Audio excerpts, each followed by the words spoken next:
Hi everyone, my name is ZAGARIA BUCKLEY. I'm the new Director of Exhibitions and Outreach here at USM.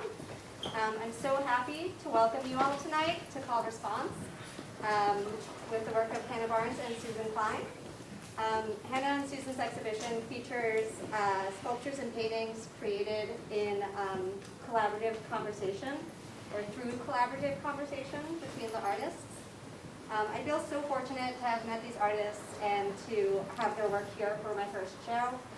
And I'm particularly interested in interdisciplinary collaboration in all its forms, including cross dimensions. So without further ado, I'm going to introduce both of our artists, starting with Hannah. Hannah Barnes is a painter who works with abstract forms and tropes to investigate the nature of meaning within abstraction. Her work in painting, drawing, and installation is permeated by an interest in pattern-based structures, fragmentation, and impermanence. Investigations into ritual-based drawing traditions inform her process and materials. Born and raised on the New England coast, Barnes received an MFA in visual art from Rutgers State University of New Jersey and a BFA in painting from the Maine College of Art. Her projects have been exhibited in such places as the Columbus Museum of Art and Design in Columbus, Indiana, the Duominal Gallery in Delhi, the Academy of Fine Art and Design in Wrocław, Poland, and Trestle Gallery in Brooklyn, New York. Barnes recently completed a residency at the studio program at Mass MoCA in North Adams, Massachusetts, and she was the recipient of a 2016 Hedda Stern Fellowship at the Vermont Studio Center. She was the recipient of a 2017-18 Fulbright Nehru Academic Excellence Fellowship for Creative Research in India. Susan Klein is an artist and curator living in Charleston, South Carolina. She has shown her work nationally and internationally, including recent exhibitions at Ortega y Gasset Projects and Day and Night Projects. Klein is a 2020-2021 recipient of a Kalvik-Krasner Foundation grant. Other awards include a Cambridge Center residency, Mosaic Project residency in New York, and a residency at the International Studio and Curatorial Program in Brooklyn, a full fellowship to the Vermont Studio Center, an OPSPO Artist in Residence Summer Fellowship, an Otis College of Art and Design Summer Residency, residencies at Artelis Creative Research Center and at TACT Berlin. Klein received her MFA in 2004 from the University of Oregon, a BFA in 2001 from the University of New Hampshire, and studied at NYU from 1997 to 1999. Currently, she teaches painting at the College of Charleston and is co-director of Tiger Strikes Asteroid Greenville. So I'm going to turn it over to our artists for a brief talk. If you have questions, please hold them until afterwards, and the artists will be happy to answer you then. All right, thank you so much, Kat. And I just wanted to mention before we start, first of all, that we're going to keep our talk fairly informal and fairly brief since everybody's standing. And then we're going to just open it up to Q&A at the end. So we really invite your questions and invite you to just kind of approach this as a conversational experience. And also before we start, I just wanted to mention that projects like this take a lot of collaboration beyond just the artists involved. So I really just wanted to extend our thanks to Kat ZAGARIA, who just brought an incredible level of organization and professionalism to installing this exhibition. To Kim Grant, who wrote a beautiful essay for the show. We're so grateful for her writing and her interpretation of the work. To Stephen Walsh, who also just lent his logistical genius to helping us install this show, and to all of the wonderful student workers who support the gallery and participate in the process of making these things happen. So thank you all so much. And I'm going to turn it over to Susan to talk a little bit about her work. Hi. Yeah, so like we said, I'm going to keep this really brief. And I made all the sculptures in the show, and I'm responsible for all the clay elements on the other side of that wall. But for the past, I've been working with ceramics for about the past 5 years, and the past 15 years of my art practice before that Basically, I was a painter, so ceramics is kind of a new form for me. But I've been engaged in modes of abstraction for a lot of years. I'm really interested in landscape and also object and still life, and kind of how we experience those things and engage with those things, and how that kind of transfers into abstraction. That's all I'll say for now, and you can say a little bit about your practice. Yeah, and Susan and I met at the Vermont Studio Center. Actually, we were both residents there at the same time, and we were studio neighbors. We had studios right next to each other. In 2013. I think 2013, yeah, 2013. And I think what Susan and I share in our work, and that we kind of recognized immediately, was just a real love of abstraction, its history, its many possible forms, and then also sort of a connection to process and play in our work. I think there's an improvisational element in both of our work that we share. That really kind of caused us to connect to each other's work initially. Even at Vermont Studio Center, we started making some collaborative paintings that we passed back and forth kind of across the wall over the period of our residency. So that kind of collaborative, conversational way of making has really been at the core of our friendship, as well as our way of making. And my work, I've been working abstractly for a very long time. I work in painting and drawing. Drawing is really at the core of my practice. I think the wonderful artist Amy Silman talks about there being two kinds of artists. There's like the eagle artist who sees everything from high up and can kind of visualize the big picture, and those are painters. And then there's like the beaver artist who works with the tools at hand, stick by stick builds things, and those are the drawers. And even though I engage in painting, I really feel like I'm a drawer at the core, and even my painting practice is very much about layering, building images slowly over time, one shape at a time, and allowing the image to kind of emerge through layers. So transparency is really important to my work, and that idea of an image kind of emerging through layers of activity on a surface is really core to what I do. So the watercolor work that you see over here, these drawings over here, all watercolor working with transparent material. And then even the oil paintings over here have kind of a watercolor base from which the images emerge. And I think we also share a kind of love of very simple forms. Simple geometric abstraction is kind of a core language for both of us, and I think in our collaborative work, it's ended up being a kind of a kind of basic language through which we can communicate, simple geometric forms and color. Yeah.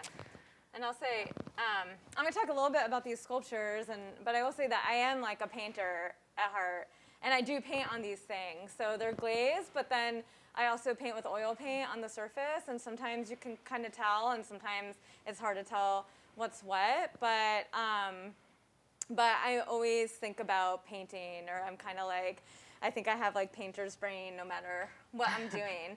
And with these sculptures, so all the sculptures out here and that guy there, they are all made in response to Hannah's paintings that you see up on the wall.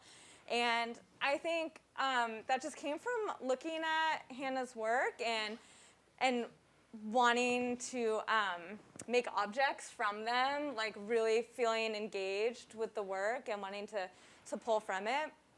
And it was kind of like a spontaneous idea. I think this is the first one that I made. This is also the first sculpture I ever used glaze with, so that was kind of like a important sculpture, because all those little guys, those are all oil painted, so I was very much thinking about like a three-dimensional painting. Those are all different on the back, so there's sort of like a hidden side to those. But so it was really fun to look at these paintings and pull the objects out from them. And then in that process, the other thing that was like really thrilling was I felt like it's kind of like I was able to open up Hannah's brain and like see how it works, because I can like read the paintings, right, and understand them in a certain way. But when I started to make, I would make drawings first of the forms and then make the sculptures. And when I started to draw from these, I was like, oh, because I saw these decisions that Hannah had made that like I didn't see before, or like her paintings look very orderly.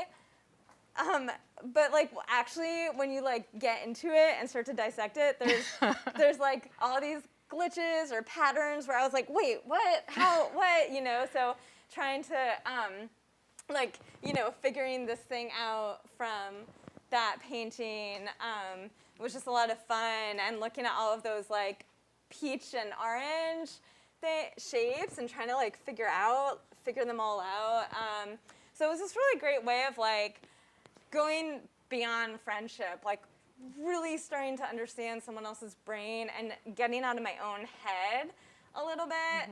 I mean, obviously there's like a lot of me in the sculptures, but it was really nice to just like kind of look outside my own brain and pull from someone else's. Yeah, and I think when we decided to start working more kind of overtly collaboratively, we really started to value what emerges in a collaborative relationship. It does become this kind of escape hatch from this like highly subjective process of making your own work, and all that comes with that, the kind of pressure of mastery or of, you know, being in complete control of this thing you're making. When you start working collaborative, you have to give up a lot of control, and you have to start to think about another person's decisions, and that's like a really beautiful form of kind of artistic empathy that I think we've both experienced through this collaboration. Do you want to talk about those? Yeah. So this piece over here, there's kind of two bodies of work here. On the right is Susan's set of sculptures, which is called Offering, which are, to me, very reminiscent of these kind of votive or kind of meditative forms. And when I decided that I wanted to make work, likewise in relationship or in response to Susan's sculptures, this is the work I chose. There's something about these forms that feel like, I don't know, just so different from the way I think. I joked with Susan when I started making this work that it's really hard for me to make a curved line in a drawing. The simplest thing, a circle or a curve, for me is really challenging because I rely so heavily on grids and edges. So I kind of took that as a challenge. And I also, when I saw these works, I kind of felt like they were little portals, little transporting forms. So it was fun for me to think about how I might flip those into two-dimensional images. So I kind of went through one by one and started mapping those sculptures onto a two-dimensional plane. And some of that process was tidy. I could kind of translate the color really effortlessly. And in other areas, there are just things about her, you know, the way she thinks about three dimensions, the way she thinks about surface, the way she thinks about color shifts or texture that really demanded a lot more interpretation, you know, and a lot more kind of agility in the two-dimensional space. And those became the painting problems I got to solve. They're not problems I would pose for myself naturally, but they're problems that kind of were presented to me through Susan's work. So not only do I love this just as kind of a collaboration, but it was also really instrumental in kind of pushing my work forward in ways that I wouldn't have predicted. Yeah. And so I kind of think of these arched forms as passageways or doorways. They also have a kind of physical bodily presence. I spent time in India looking at a lot of Hindu architecture and spiritual forms, so the Shiva Lingam kind of comes to mind for me with these forms as well. I love how they're like aggrandized, you know, like it's like a portrait of like a child that's really big. So back in that room, we're not gonna all go in there, but back in that room, that piece is called Reverb. And that's like our fun room. That's like, I was here in the summer of 2020 to work on actually the shibori dye wall that is on back there that Hannah will talk about in a minute, which was true collaborative work. And I brought up all of these little sculptures, kind of like odds and ends and things that never became part of anything, and like scraps, and I was like, oh, I have this like box full of doodads, like, and I pulled them out, and then Hannah pulled out like a stack of drawings, and we just started to combine them, and Hannah started to cut into the drawings, and then I started fooling around with just silly little sculptures made with craft materials, like the little wooden ovals, and Hannah painted them, and we just were playing with each other's work, and so we created those collaborative tableaus. I like to think of them as these still life tableaus, or like landscapes on the shelves together, and that was truly collaborative, where we're just kind of going back and forth trying things out and playing and experimenting until it feels right to both of us. And we kind of like, if Hannah can't solve something, I'll solve it. And when I can't solve it, Hannah solves it. It's like we're really good, kind of like Felix and Oscar vibes. Felix, Oscar. The college students probably don't get that reference, but that's going to show my age very clearly. Yeah. But so that room is all about also improvisation and kind of like thinking through the work, like thinking through touch. So we talk a lot about that, how like painting, sculpture, you're thinking through the process of making the work, and you can really see the thought process in that little room. And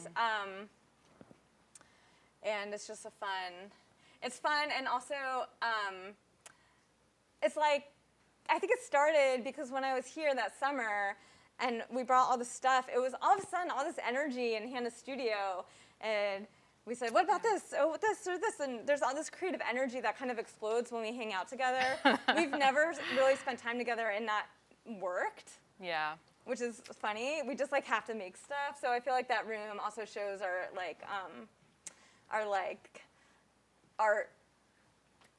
soulmate-ness. Or something.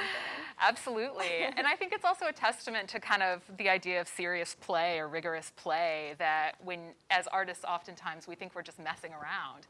But that actually is a way of thinking and a way of moving through ideas visually and rigorously. So, you know, what may feel like a quick sketch, I'm saying this in particular for the benefit of students here, sometimes you may just feel like you're just faffing around, you know, you're doodling, or you're collaging, or you're doing something and you're not sure if it's serious. And I think it's really important to make space for that process in your work, and pay attention when something feels good, when something feels intuitive, or when something feels like there's an element of flow. Oftentimes, those lead to bigger, more kind of monumental ideas, and you don't always know at the beginning. So I think just trusting that process and that feeling of play and freedom is really valuable to both of us in our work.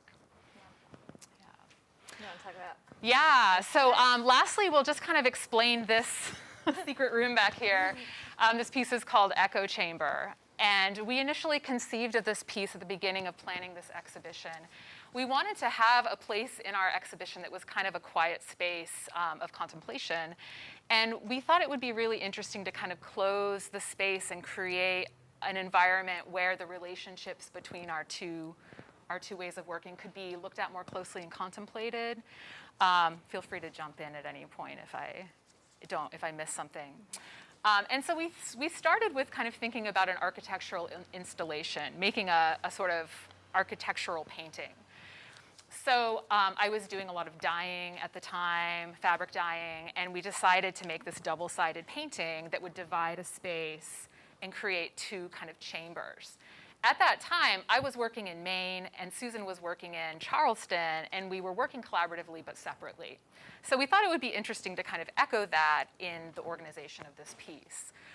So when Susan was here in Maine, we made these two fabric pieces that are like dyed through multiple layers. I think of it as like very, very slow painting, right? You know, every movie you make is like, you know, you have to dye it, you have to let it dry, you have to do all this resist, and so each layer takes, you know, days. And then we stretched it on a double-sided, it's basically a big double-sided stretcher. And then we went away, and with this piece in mind, I made a painting, and Susan made a sculpture, yes, each responding to one side. So I made a sculpture responding to this side, the peachy side, and Hannah made the dot paintings in response to the circle side. Yeah. And then once we saw those, I then made a painting in response to Susan's sculpture, and Susan made a painting or a sculpture in response to the two dots painting. So it was a much more deliberate, kind of methodical version of the call and response that we've been exploring in other works. And you know, I think that once the pandemic started to create even more separation for everybody, this piece started to mean more and more to me. It really started to feel like, I don't know, I guess an homage to that desire to be connected through distance. So it's my hope that maybe when you're in there, you can sort of experience the work, but also imagine this person on the other side of the wall, that you're both sort of experiencing the work, even though you're separated, if that makes sense. Yeah. So we won't make you stand and listen for any longer, but if anyone has questions. Yeah, we're very happy to answer questions about individual works, the process, anything that you might want to ask. Yeah. Hi.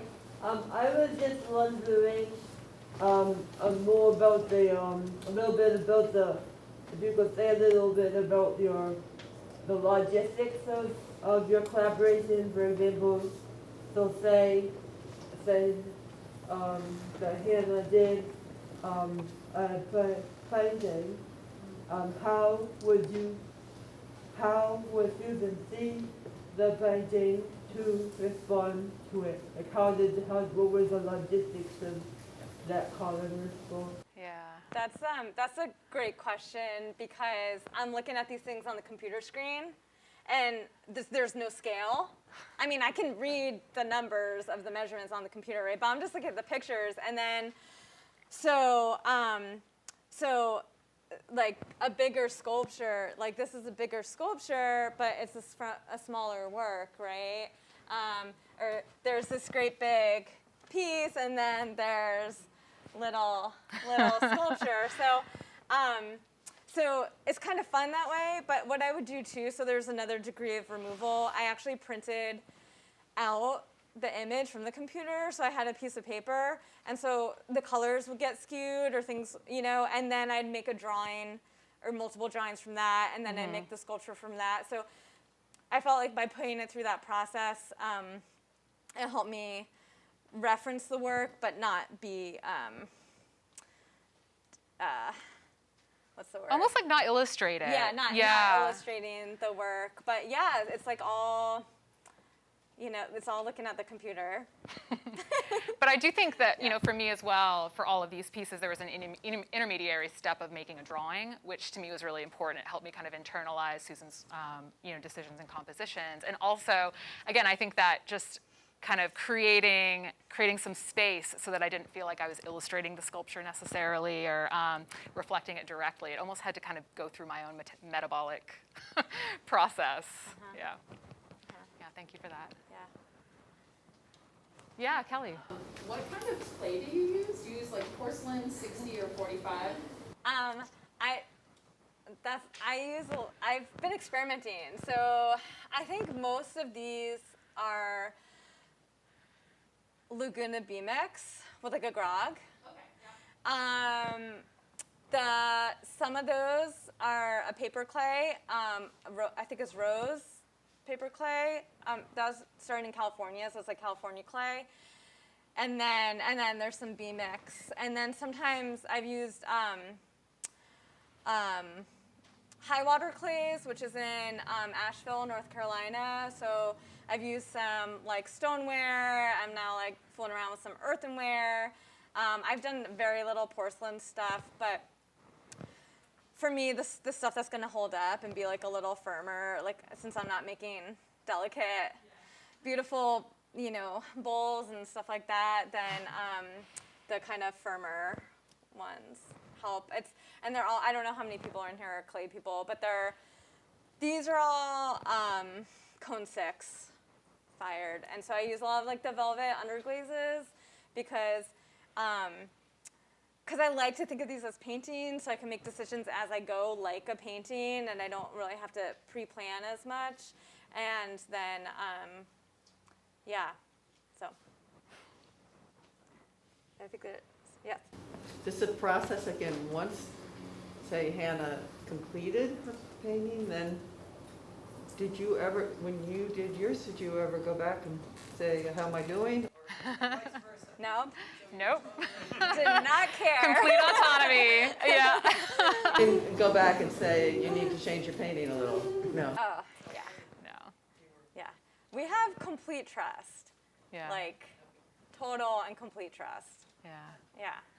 Yeah, I've only ever been surprised and like delightfully perplexed by the way Susan sees my work and the way she interprets it. Yeah. Same. Yeah. Olivia, I think you had a question. Yeah, I saw your hand.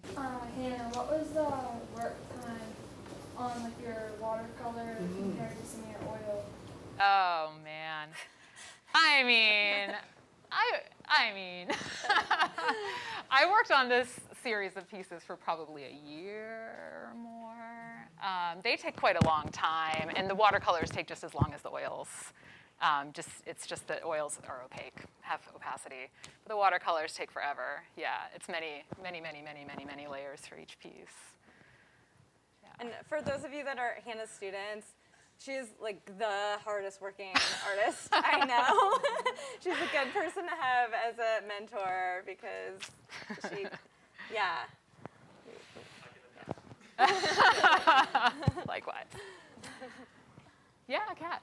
Has doing this collaborative process made you think about scaling like a collaboration into other areas of your work or other areas of the arts? Oh, yeah. I mean, we've talked a lot about doing other, do you mean between us? Or? Like individually, more so, yeah. Well, I already do. I have a collaboration I do with a poet. So we kind of trade. We have a game of telephone, kind of like I made something from a poem, and then I sent the work back to her, and she wrote a poem based on the work, and then sends me the new poem, and we're trying to get something published in like a poetry journal. So I love collaboration, and I'm working on a collaboration now with some artists in Berlin, but it's not the same as with Hannah. I think collaboration for me is like really rare. It's rare to find another mind that you, first of all, to find another mind that you are curious about enough to investigate in this way. And second of all, to find someone who just like temperamentally and logistically you can work with. Yeah. It's really rare. So it would have to be a different kind of collaboration. Yeah. But I am really interested in working with textile artists. I haven't had that opportunity yet, but that's something I would like to do. Let everyone Last go. call. Anything else?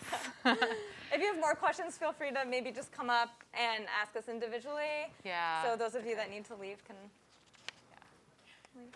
Thank you so much. Thank you everyone for coming. This is a wonderful turnout. Yeah.